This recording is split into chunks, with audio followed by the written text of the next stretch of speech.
My dear students, today I am going to teach you about the official compounds of the iodine. Our discussion is divided in 5 parts: introduction, importance of iodine, hypo and hyperthyroidism, compounds containing iodine, and radioactive iodine and sodium iodide. Now, as far as iodine is concerned, it is one of the essential trace elements and it is used as a iodide salt. Iodide salt or iodine itself, its preparation, its compound have to be considered from twofold regions. First is its systemic use and biochemical role, iodine and its preparation for the topical application. So here I would like to tell iodine preparations are used basically for two purposes. One is systemic and another is the topical. So my dear students, here you should not get confused because topical preparations cannot be used for systemic use and the systemic preparations cannot be used for the topical use. So therefore the applications of iodine are divided in two parts simply, one for systemic use and biochemical role, and second one is for the topical application. As far as topical applications are concerned, this topic is covered in the separate chapter. In this chapter, we will deal with the iodine and its compound that are mainly for systemic use and for the biochemical role. If we look upon the requirement of the iodine, for male it is 140 microgram per day, for female it is 100 microgram per day. Usually it is obtained from diet and the common sources are table salt, eggs, codfish, yogurt, and most of the iodine is obtained from the iodized table salt. Iodine is important as it is absorbed from our food into the blood circulation, and here it plays an important role in the synthesis of two thyroid hormone that is known as thyroxine and triiodothyronine. Here you have to recall one more point. Thyroxine is known as T4 and triiodothyronine is known as the T3. So thyroxine is T4 and triiodothyronine is the T3. So iodine is as important as its role in thyroxine and triiodothyronine. They are also known as T4 and the T3. And these hormones are essential for normal growth and development, and they also plays important role in the energy metabolism. If we look on the structure, in thyroxine there are 4 iodine atoms. In triiodothyronine there are the 3 iodine atoms. Here are the enlarged structure of the T4 and T3. If we see biochemically, both of them are synthesized from the tyrosine amino acid. Now let's focus on the Importance of the iodine. Thyroxine is a storage form of hormone, whereas triiodothyronine, we are talking about the T4 and T3. So T4 is the storage form of hormone and the T3 is the circulating form. Biochemical role of these two hormones is to increase the metabolic rate through increasing the oxidative processes in the body. Iodine can be administered internally, and after administration this iodine is reduced to iodide in GIT. Here is the one challenge, that iodine is water insoluble. Therefore, the salts of iodine like sodium iodide is preferred for the internal administration due to its water solubility. The absorbed iodine is normally utilized for the synthesis of thyroid hormone. After administration of iodine, its uptake is governed by the various factors like condition of local thyroid tissue, the concentration of inorganic iodide in the blood, and the anterior pituitary hormone thyrotropin level in the blood. So these three factors control the amount or uptake of the iodine in the blood. Hypothyroidism is the deficiency disease of the thyroid hormone. In this disease, metabolic processes are slowed down and they lead to the enlargement of the thyroid gland, that is known as the goiter, and it is characterized by the swelling of neck. In Hindi, it is also known as the Ghenga Rog. One more disorder that is controlled under hypothyroidism is known as cretinism. In cretinism, the person is mentally retarded and he is deaf. And this disease or this deficiency occurs only since birth. So for the treatment of hypothyroidism, we generally use sodium iodide or potassium iodide. Similarly, axis of the thyroid is called hyperthyroidism. In this, thyroid hormone is secreted in excess amount, and this hyperthyroidism is detected by exophthalmos. ध्यान दीजिएगा, it is detected by exophthalmos. In this, eyeballs get enlarged, and for the treatment of hyperthyroidism, antithyroid drugs like carbimazole, methimazole are used. Now, if we talk about the chemistry of iodine, its molecular formula is I2.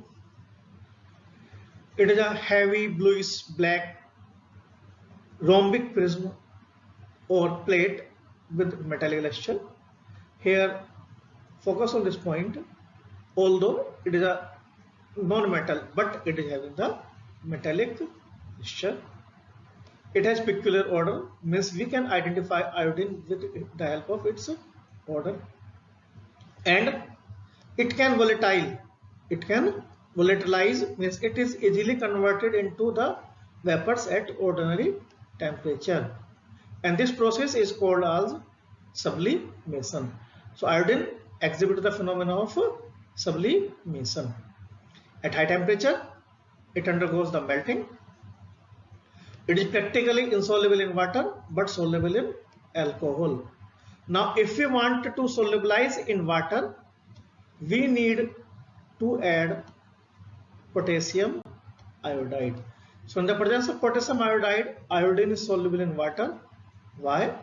It is so due to the formation of polyiodides. As far as the chemical properties of iodine are concerned, It can easily react with metals as well as the non-metal.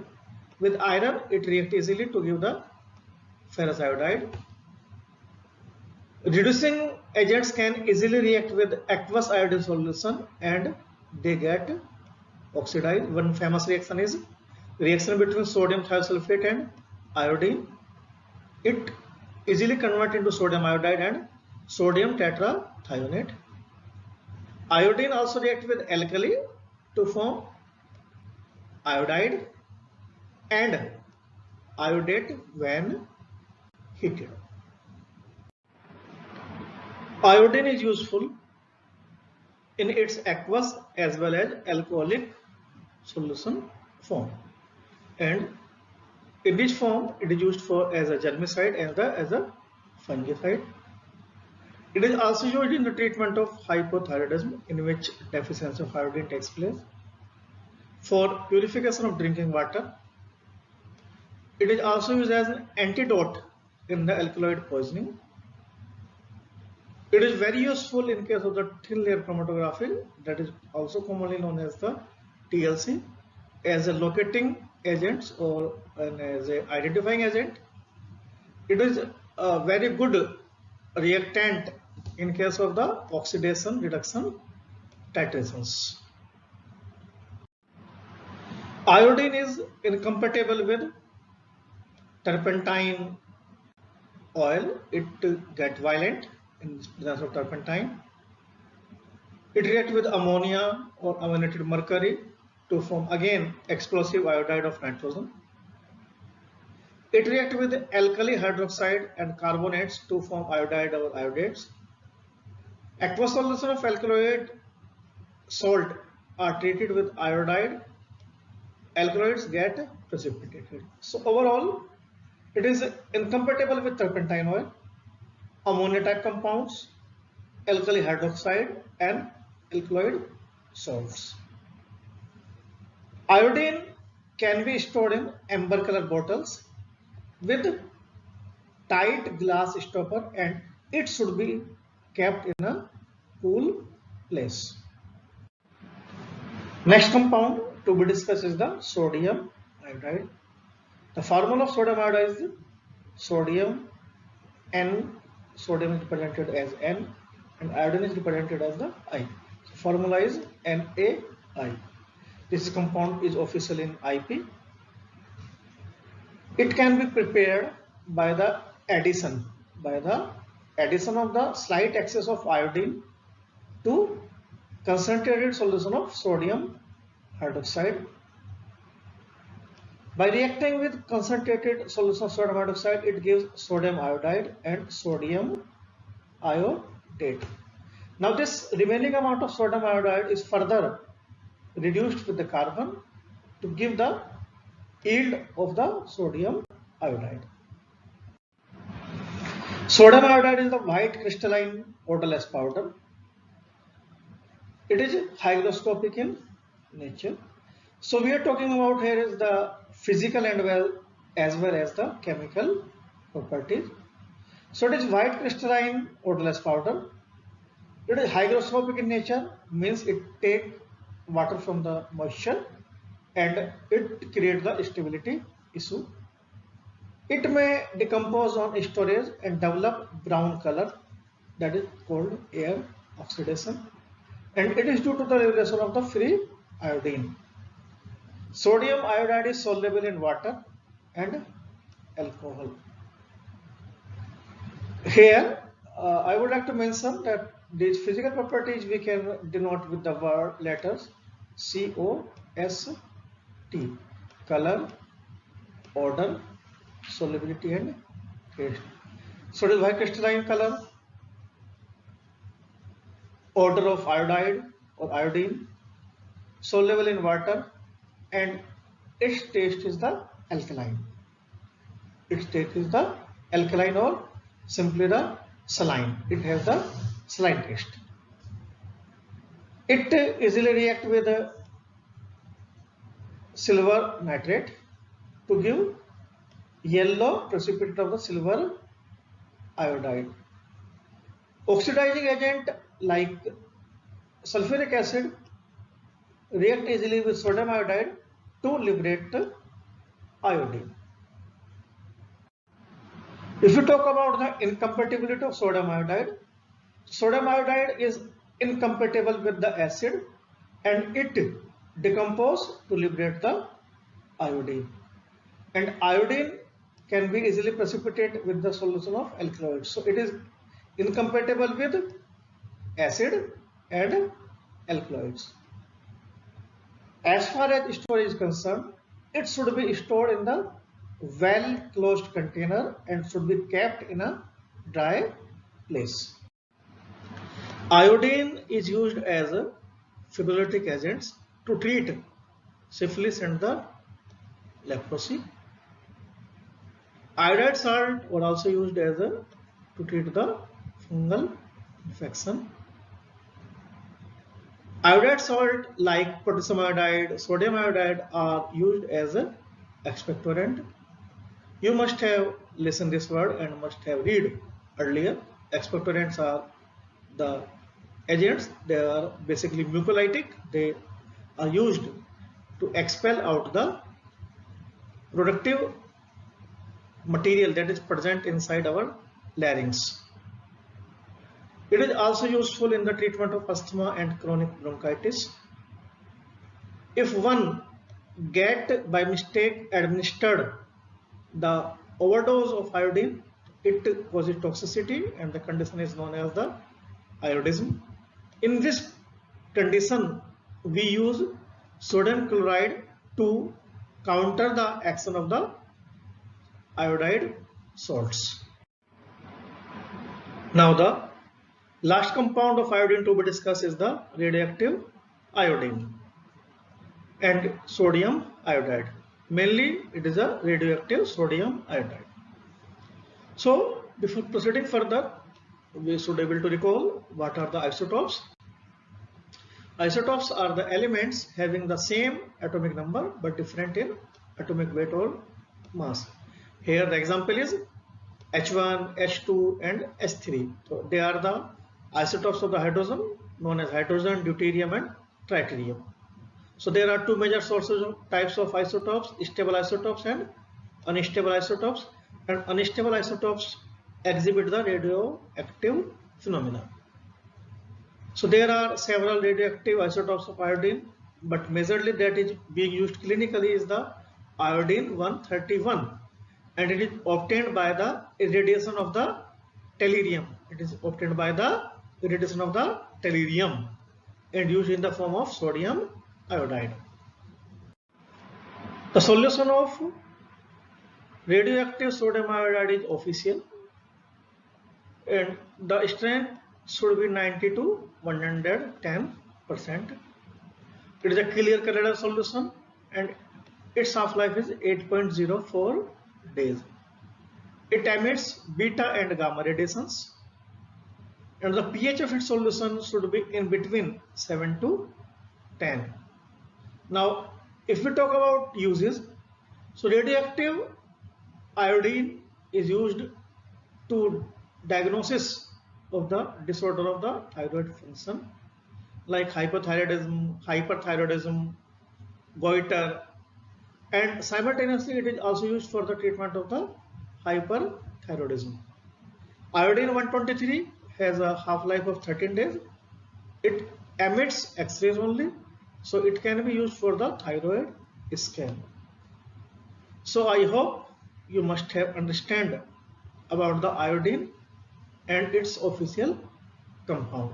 Thank you, students.